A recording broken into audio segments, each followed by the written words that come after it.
Hey beautiful people out there in YouTube land. Today I'm going to be showing you how to do this really cool, very impromptu haunted pack effect. Now this is something that I have been using on and off for, I don't know, the last 10 or 15 years. I wish I could tell you where I learned it from. I know this is something that's out there. It's not something I invented, but I can't give proper credit to it. This is something that's held me back from sharing it on the channel before. But you guys are really smart, very well knowledgeable, and I'm sure somebody watching this is going to know exactly who to credit this effect to. So I would appreciate if that's you, you leave me a comment down below letting me know who proper credit for this effect goes to, and I will update my description to reflect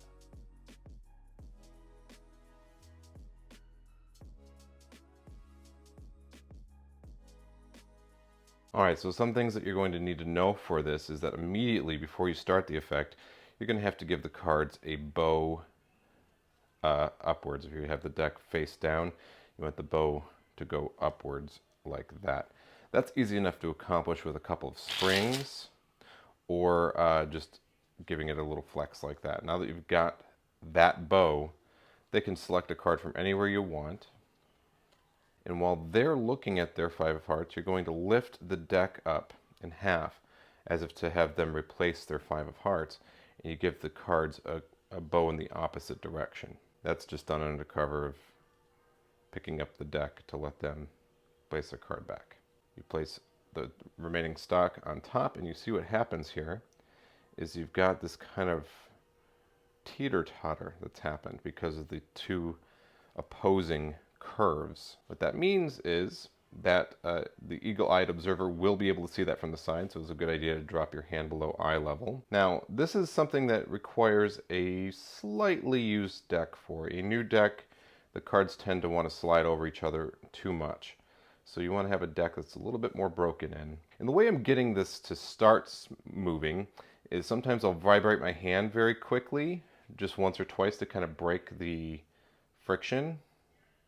And then just the slightest cant of my hand, and you get this kind of effect here. Now something I like to do is I like to pretend like my right hand is creating the movement, and that's just miming matching the speed of the top stock sliding away with my hand moving in that direction to get the illusion right. This means that you can also, and you should try, to do this in a spectator's hand by adjusting their hand. One of your hands holding their hand, the other hand on top, creating that psychokinetic action there. Now, don't discount this because it's impromptu or because you have to do it in the hands. This is a very powerful effect done in the right situation at the right moment.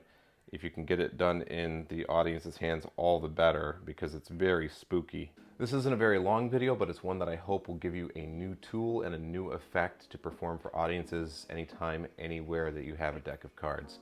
It works especially well whenever you're doing this with a borrowed pack, because most oftentimes it won't be brand new. You're at a friend's house and they're going to have some kind of deck wrapped up in a rubber band in a junk drawer somewhere.